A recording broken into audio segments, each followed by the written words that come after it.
On July 4th, 1776, 56 brave men pledged their lives, their fortunes, and their sacred honor by signing the Declaration of Independence, a document which declared America free of the tyranny and persecution of British rule. Today, what is often forgotten on Independence Day are the hardships and losses that the signers endured during the struggle for independence. Daring to put their names on a document that repudiated their government was considered treason to the king and punishable by hanging. In the course of the Revolutionary War, 5 signers were captured while actively engaged in military operations. 12 had their homes seized, some of which were destroyed. 2 of the signers' wives were brutalized by the British. 1 had 2 sons taken as prisoners of war. 1 saw his eldest son killed in combat, and 17 lost everything they owned. The hardships and losses, however, were not endured by the signers alone. These 56 brave men were representatives of the 13 colonies, and their stories represent only a handful of the hundreds of thousands of men and women who risked and sacrificed their lives, their fortunes, and their sacred honor to declare America free of the tyranny and persecution of British rule.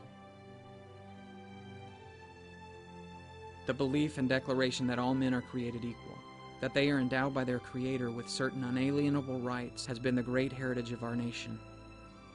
As we celebrate our independence this year, let us not forget what sacrifices were made. Thank God for those 56 brave men, for the hundreds of thousands who fought with them, and thank God for our freedom.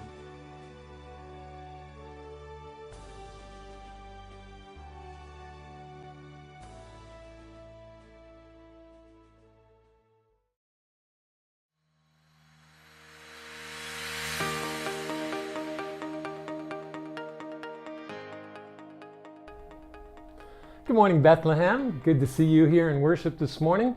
As always, we want to encourage you to sign in using the app if you have it, or on the attendance card in your bulletin. We just want to keep in touch and be able to serve you as best we can. So please take a moment right now and help us out with that. As you may know, maybe you don't know, but there's no pastors here this morning. And if you haven't seen that, they both went to the district convention and then they went off on vacation in opposite directions. So we just want to give a great shout out to Don Lund. I see you down there. Thank you so much, Don, for helping us out. Edward, Amey, you as well, for just helping us get through worship this morning. And it's been great so far, and I know that it will be the rest of this service as well.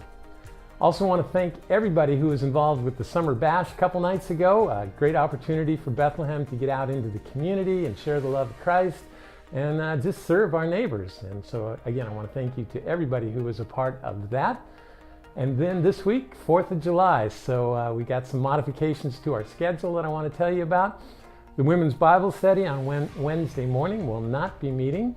And then the Prayer and Healing Service, Thursday night is going to be postponed 1 week, and we will meet next Thursday on the 12th. And then the last thing I want to tell you about, mark your calendars now for our summer movie night on the 20th. Another opportunity for us to reach out into the community and invite people on our campus. We're going to show a movie out on the lawn, so tell your friends and neighbors, kids, everybody you know, bring them here that night. That's what we got going on. Thank you again for being here.